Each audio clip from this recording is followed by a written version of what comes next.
Je ne sais pas si vous avez été déjà placé dans une situation où quelqu'un vous a poussé, jusqu'à temps que vous donniez le meilleur de vous-même. Des fois, on se ramasse dans des situations comme ça, quelqu'un il est là, puis il nous craint. Là. Il nous craint. Il me dit, moi, il m'a te répondre. Il m'a te le donné le meilleur de moi-même. Je vous compte ça parce que je ne sais pas si vous avez remarqué dans cette page d'Évangile-là, a priori, l'attitude de Jésus est bizarre. La Cananéenne, il demande parce que sa fille est malade, puis tout ça, puis on dit dans un premier temps, il ne répond pas. Les coudons, il boque. Puis après ça, non seulement il ne répond pas, il va commencer par refuser. Et tout l'Évangile veut nous faire comprendre que l'attitude de Jésus, ce n'est pas de l'indifférence face à cette Cananéenne. C'est comme si Jésus veut l'amener à faire sortir ce qu'il y a de plus beau en elle. Puis c'est exactement ce qui va sortir, là. C'est beau parce qu'à partir de ce moment-là, on voit que cette femme-là, quand elle parle, là, je ne sais pas si vous avez remarqué, je faisais attention quand je lisais aussi, elle parle avec son cœur, là. Sa fille est malade. Hey, ça, ce n'est pas une intention d'un nuage, là. Sa fille est malade, puis on la voit qu'elle n'abandonne pas, elle ne lâche pas, elle persévère dans sa demande avec Jésus. Et c'est tellement vrai que Jésus va lui dire à la fin, « Hey, femme, grande est ta foi, que tout se passe comme tu veux, puis sa fille va être guérie. » L'Évangile veut faire sortir une chose, bien, plusieurs affaires, mais entre autres, l'Évangile veut faire sortir qu'on parle ici d'une Cananéenne. Vous savez ce que ça veut dire? Une Cananéenne, c'est une païenne. C'était quoi les païens qu'on disait à ce temps-là? Les païens, on disait que c'était les gens qui étaient non-croyants. Pourquoi? Parce qu'ils n'étaient pas juifs. Tout ce qui n'était pas juif, c'était du non-croyant. Et voyez le premier message que l'Évangile nous passe. Attention, quand on fait juste regarder l'apparence extérieure. Vous ne savez pas où est la foi la plus grande. Hein? Ce n'est pas écrit d'en face, ça, là. Et ensuite de ça, bien, comme la Cananéenne continue, on veut nous montrer que sa foi est grande, justement. Elle est très attachée à sa fille, puis en même temps, elle fait confiance que Jésus est capable de faire quelque chose à sa fille. On veut nous montrer que c'est une confiance. Pourtant, c'est une païenne, là. Et on veut nous montrer que celle qu'on disait qui était incroyante, en réalité, elle avait une très grande foi. Elle persévérait dans sa foi. Et je le disais au début de la célébration, ça nous pose la question de dire, moi, j'ai-tu une petite foi? J'ai-tu une grande foi? Puis soit dit en passant, la foi, c'est pas ça, là. Hein? La foi, c'est ça, là. Dépendant de ce qu'on vit, hein? Mais il n'y a pas d'appareil. Je n'ai pas d'appareil pour vous tester en sortant, là. Toi, tu es rendu au médium, saignant ou je ne sais pas trop quoi, là. C'est pas de même que ça marche, là. Alors, la question qu'on peut se poser, c'est la suivante. Quelqu'un pourrait me dire, « Ouais, c'est facile, ça. On écoute l'Évangile, puis on nous dit que la Cananéenne a une grande foi. Mais moi, si j'ai une petite foi, je fais quoi avec ça? » Tu sais, il y a peut-être du monde qui commence ici, puis c'est correct, là. Si j'ai juste une petite foi, moi, là, je fais quoi avec ça? Réponse, on commence avec la foi qu'on a. C'est avec ça que je commence, là. Je n'ai pas inventé une autre situation, je commence avec cette foi-là.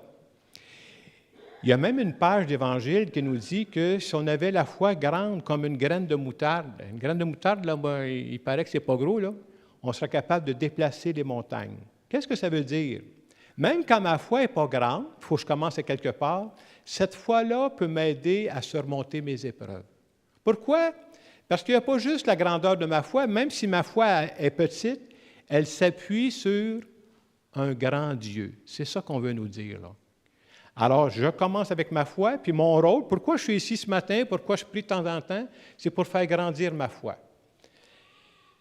Comment on fait ça? Quelle est la méthode pour faire grandir la foi? C'est important, mais c'est ça qu'on veut faire. Vous savez, la foi, elle grandit quand on s'en sert. Si je ne m'en sers pas, si je ne demande jamais rien à Dieu, elle ne grandira pas. L'exemple que j'aimerais vous donner, parce que quand je suis le domaine de la foi, je ne peux pas rien vous montrer, là, je suis dans les nuages, là. Je vous dirais que la foi se développe exactement comme nos muscles. Vous savez, les muscles, si je m'en sers, ça se développe. Si j'arrête de bouger, il y a des muscles que je ne me sers plus, ça s'atrophie, puis ça ne va jamais, là, en bon français. Alors, j'ai pensé vous montrer à quoi ça ressemble. Vous ne savez peut-être pas d'abord, mais votre curé s'entraîne toutes les semaines. Alors, chaque semaine, qu'est-ce que je fais? Je fais des exercices. J'ai amené avec moi ce matin un 10 livres. Je ne voulais pas en amener plus pour ne pas trop vous impressionner. Alors, c'est un exemple que je vous donne, mais comment ça se développe? Vous savez, si moi, je fais juste faire une fois comme ça, pensez-vous que mon muscle il va se développer beaucoup? Non, non. Mais si je fais ça plusieurs fois, et ça fait des années que je fais ça, vous ne voyez pas en dessous, ça serait terrible, là. Alors, c'est ça, les muscles, ça se développe quand on s'en sert. La morale de l'histoire aussi, pourquoi on continue à faire de l'exercice comme moi je fais? Vous savez pourquoi? Est-ce parce que ça me tente? Non, quand je commence, ça ne me tente pas. Pourquoi je continue à faire des exercices? Parce que quand je les ai faits, j'ai tout brassé, ce que j'ai à brasser, là. Après, j'en ressens les bienfaits. C'est exactement la même chose dans la foi. Alors, je reviens à la foi. Ça, ce n'est juste un exemple pour vous montrer ça. Si vous commencez dans la foi, je vous suggérerais de ne pas commencer avec des 50 livres, là. Faites pas ça. Laissez ça aux experts. Si vous commencez dans la foi, commencez par faire confiance à Dieu dans des petites intentions. Et quand vous aurez fait confiance à Dieu dans une petite intention, tu le fais une deuxième intention, une troisième intention, puis attendez, puis vous allez sentir à un moment donné un certain bienfait. Et c'est pour ça que la foi grandit. Et quand j'ai commencé à faire confiance à Dieu dans des petites intentions, si ma foi grandit, je vais être prêt après ça à lui confier des intentions qui sont beaucoup plus importantes, là. Tout n'a pas le même niveau dans mes intentions, hein. Mais c'est de faire l'expérience comme ça que je peux grandir dans la foi. Et ça fait que quand on fait ça pendant des années, puis j'ai des expériences que je suis capable de nommer, ma foi est plus grande aujourd'hui. Pourquoi? À cause des expériences de vie que j'ai vécues avant, moi, là. C'est ça qui a fait grandir ma foi, là. Alors, ce matin, c'est sûr, si on disait juste en sortant de la messe, je ne peux pas vous tester pour voir si c'est rendu plus, là. Mais c'est jour après jour, ou je dirais expérience de vie après expérience de vie. Je ne sais pas, moi, ce qui vous tracasse présentement. Mais si je prends la peine d'offrir ça à Dieu, puis je répète, il faut être persévérant comme la Cananéenne, là, c'est des expériences qui nous marquent pour la suite de notre vie, là. Deuxième élément, en plus de s'exercer à prier régulièrement, puis surtout à confier à Dieu des intentions. Moi, je dis toujours, là, arrêtez juste de dire à Dieu, aide-moi en général, ça ne fait pas grandir la foi. Aide-moi dans un cas particulier. Puis quand je peux revoir ça après ça m'aide à grandir. Deuxième ingrédient pour que la foi grandisse, c'est la Cananéenne qui donne l'exemple. Ça demande du courage et de la persévérance. Courage et persévérance parce que Dieu ne répond pas toujours comme moi j'avais prévu, pas au timing que moi j'avais prévu, là. Mais je continue. Et c'est Dieu qui donne le courage et la persévérance. Et moi, j'aime souvent dire que le temps ne respecte pas ce que l'on fait sans lui. Il y a des choses où ça demande du temps, là. Tout ne se règle pas dans 2 semaines, ce n'est pas vrai, là.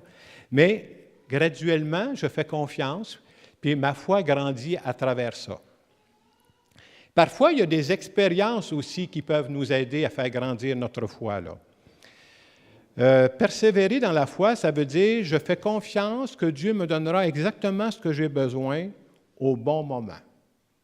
Et faire cette expérience-là, puis même être capable de dire des fois, ah, ça a marché exactement comme je pensais, ou bien non, ça n'a pas marché comme je pensais, mais ça a marché, là. Et la solution de Dieu est toujours meilleure que la mienne. Des fois, des prières qu'on fait en particulier, qu'on serait gêné de dire devant tout le monde, mais je vais vous en partager une prière que j'ai faite pendant quelques années. Aujourd'hui, je peux vous la conter parce que, pas grave. Vous rirez de moi si vous voulez, c'est pas grave. Vous savez, quand on se prépare à être prêtre, ça ne se fait pas dans 2 semaines, hein? Tu commences à dire, bon, je pense à ça, c'est sur des années. Et pendant les années où je me préparais à être prêtre, moi, j'étais longtemps animateur dans des camps bibliques à Charlevoix. Et quand on va à Charlevoix, on passe par Sainte-Anne-de-Beaupré. Alors moi, j'arrêtais ces années-là à Sainte-Anne-de-Beaupré. Vous savez, à Sainte-Anne-de-Beaupré, ceux qui sont déjà là, il y a la basilique, il y a le sous-sol, mais dans le sous-sol, il y a aussi ce qu'on appelle des petites chapelles. Je suis retourné cet été, là, ils ont changé le sous-sol là-bas, mais en tout cas. Dans une des chapelles qu'il y avait au sol, ça s'appelait dans ces années-là la chapelle du Saint-Sacrement. J'avais trouvé dans cette chapelle-là quelque chose que je n'avais jamais vu nulle part, puis ça m'a attiré. Alors, vous savez, quand on va dans des églises, il y a toujours une statue de la Vierge Marie, il y a Saint-Joseph en quelque part, on a Maria Goretti ici. Dans cette chapelle-là, ce que je n'avais jamais vu, c'est qu'il y avait une statue de la Vierge Marie, mais elle était enceinte. C'est rare qu'on voit ça, hein, la Vierge Marie enceinte. Alors, quand je passais à Sainte-Anne, pendant ces années-là où je pensais à devenir prêtre, j'arrêtais là, j'étais tout seul dans la chapelle, pas personne qui pouvait m'arrêter, hein. Je m'en allais vis-à-vis la statue de la Vierge Marie, puis je disais, moi aussi, j'ai un projet. Même si dans ce temps-là, le projet était moins gros. J'ai dit, moi aussi, j'ai un projet. Puis je disais, moi aussi, je suis enceinte. Là. Vous savez la prière que je faisais? J'ai répété ça plusieurs fois. Je te demanderais, s'il te plaît, de faire un accouchement sans douleur. Puis aujourd'hui, je suis voituré. Ça a l'air que ça a marché. Je vous compte ça, mais c'est pour dire qu'on a différentes expériences. J'espère que vous pensez à des expériences, vous autres aussi, vous avez été pris dans des situations où tu dis, comment ça va tourner, ça va-tu flocher, ça va-tu marcher? Et quand on a, supposons, je parle de cette expérience-là, là, quand on a vécu une comme ça, tu en as vécu une deuxième, quand on a vécu, je ne sais pas, vous racontez, mais quand j'ai déménagé à Belleuil, là, c'était pas évident, il y a 4 ans, là, je prenais mes clics, mes claques, on avait commencé à faire un projet à Saint-Hyacinthe, et on dit, « Hey, mon homme, quand l'évêque t'appelle et dit « On a pensé à toi », oh, c'est mieux d'aller prendre une marche. Ou tu ne réponds pas au téléphone. Non, plus sérieusement, tu ne sais pas ce qui s'en vient. Puis aujourd'hui, je suis content, Seigneur.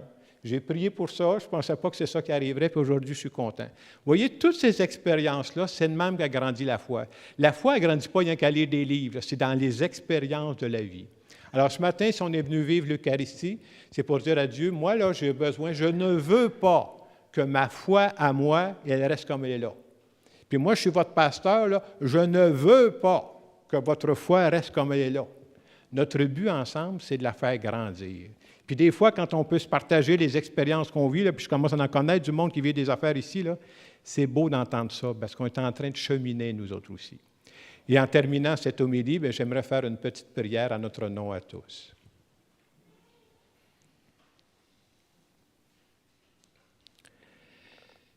Seigneur Jésus, ce matin, j'aimerais te dire merci de m'accueillir avec ma petite foi.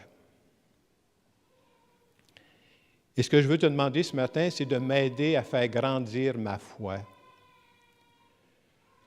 Je veux de plus en plus te faire confiance. Et je veux te dire merci de veiller sur moi à tout moment et dans tous les aspects de ma vie. Amen. Dans les secondes qui viennent, je ne sais pas à quelle étape vous êtes rendu, mais je vous invite à prendre une intention. Ça peut être une petite intention, une intention plus importante que vous portez. Moi, j'ai la chance, j'ai eu le temps d'y penser avant. Et de dire à Dieu, là, je te présente cette intention-là. Là. Je vais faire ma part, mais je décide de te faire confiance. Là. Puis si, à travers cette expérience-là, ce sera une occasion pour que ma foi grandisse. Je vous laisse quelques instants pour présenter cette intention personnelle que vous avez à Dieu.